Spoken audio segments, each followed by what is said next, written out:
I think let's take a deep breath with me. Can you guys do that with me? Sure. Okay.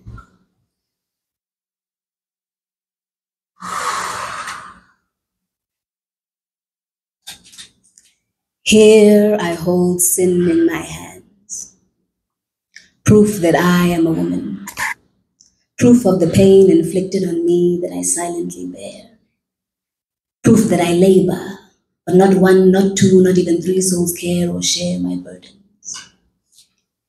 Here I sit alone, as is my nature, bearing the brunt of others' behavior. Here I sit. Woman, bleeder, child conceiver, everyone's redeemer but my own. Here I sit and repeatedly postpone my care for yours. I rush, I open, I pull the string, I slip in quickly. They must not notice how long it's been. They must know I am clean. I am perfect. I am woman. Supporter of many, supported by few, I am woman. Bleeder, reader, child conceiver, still dream believer, daydreamer, night creeper, his redeemer, demure, demeanor. Always the believer, but never the believed. Always the retriever, but never the retrieved. Always the shoulder that supports, but not the head that cries. Always the one who answers the questions, but never allowed to question why. Why am I a woman in the sense that it is my burden? Why is my womanhood your stoop to lounge on?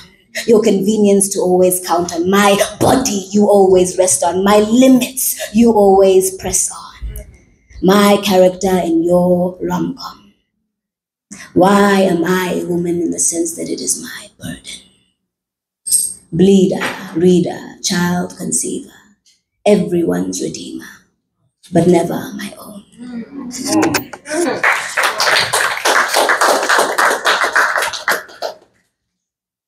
Okay. This one's for my grandmother. Who I only met twice in my life before I had to move countries.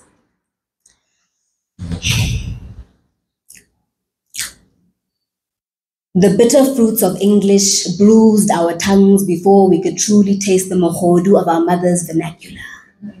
We labor to uproot their language from our lungs, but anglicized claws cling to aching stomachs, grumbling to us that in this picturesque post-colonial pasture, if we do not eat and regurgitate English fluently, we will go hungry.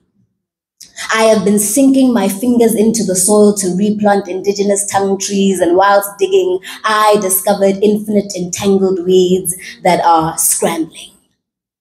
The Scramble for Africa 1885, a group of distinguished white men sit down to decide how to plunder, purge, and prophesy the divide of Africa to our collective demise.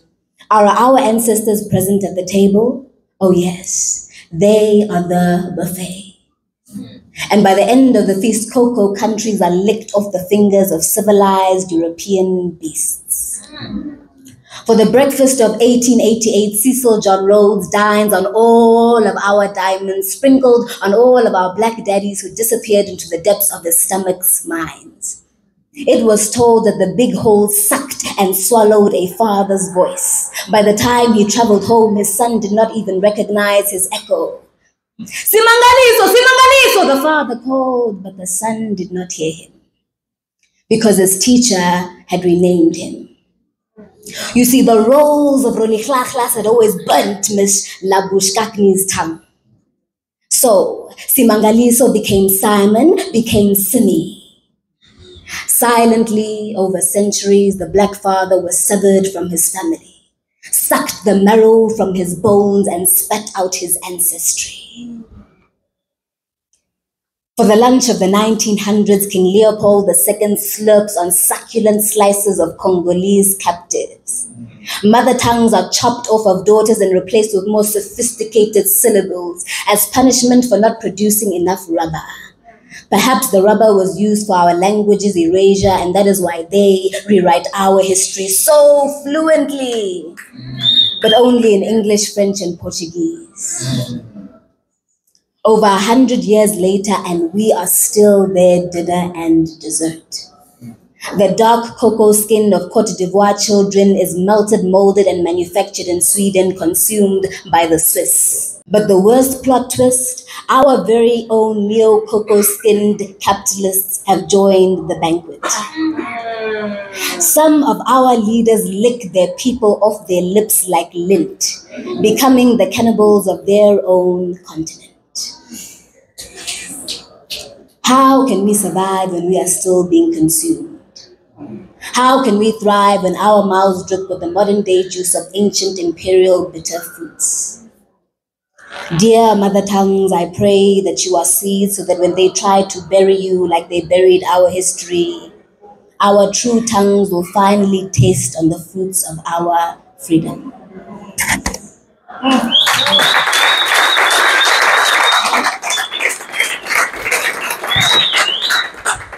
Okay, this is the last one.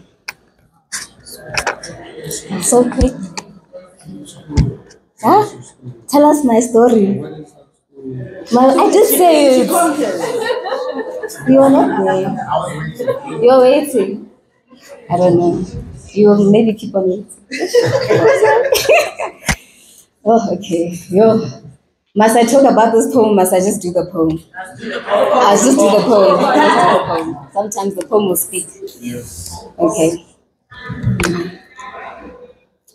Nkosi sikeleli Afrika Maluba yami supondulwayo.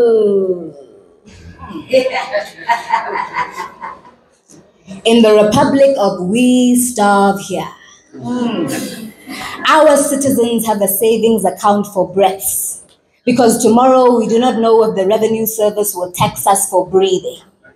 Ceremoniously, we hold our breath as scheduled darkness descends from 8 to 10. Accustomed to the dark, we are no longer scared of boogeymen hiding underneath our beds. No, our boogeymen stand behind podiums. All of the characters in our candlelit bedtime stories are frequently free-falling from their freedom-fighting glory. Plush politicians who privately purge their pockets full of public coffers. Traditional gods trivially trade their daughters, and white-winged criminals cry when cows are slaughtered, but will easily pay their domestic worker peanuts. Because they're vegan, so Mavis must save the planet too. Never mind that her shack is inherently conserving energy when a bed made for two sleeps 5 to 20. In her township, the shebeens are full, but the schools are empty because girls too poor for pads are left at home bleeding. Our blood runs through our streets. Thus, our roads must be regularly rinsed of this blood, but there are more potholes in our children's shirts than we can find. To pacify us, our politicians dance and distribute free t-shirts like Oprah, only to return to their 20-bedroom mansions powered by solar, whilst our daughters must plan and pray for an overseas donor. So forgive us if our hands did not clap during Sona. Oh, our country, we cannot even wish to behold her or console her because they sold her. Because they told her that 30 years after democracy, every color in the rainbow nation would be sun-kissed, but our grandmothers are still burning in their matchbox houses. But all our pastors dance around in Prada, so we must preach it as progress. Our protests are treated like soundtracks for the Sona after party. The cabinet is a shuffle danced at Ngandla. Make sure you keep your eyes wide shut when they are making you chant Amandla, or you might find yourself down under, buried in a mine, buried in a mine, buried in a mine, buried in a mine, bullet-ridden at Marikana. Oh, our hearts are still tender, but tenders tend to turn wise men into tribesmen, into wine men, into blind men. Into government sheep, government fleets, government treats, government sleeps. Whilst we meet in carefully constructed concrete caves, learning lessons designed to make us die as death slaves, history mutates itself when all our degrees must desperately dive into the same ocean their ancestors died in. To European shores they must now thrive in. I have strived in, I have died in this country for far too long. Isla moya, isla moya, isla moya, oinkwe.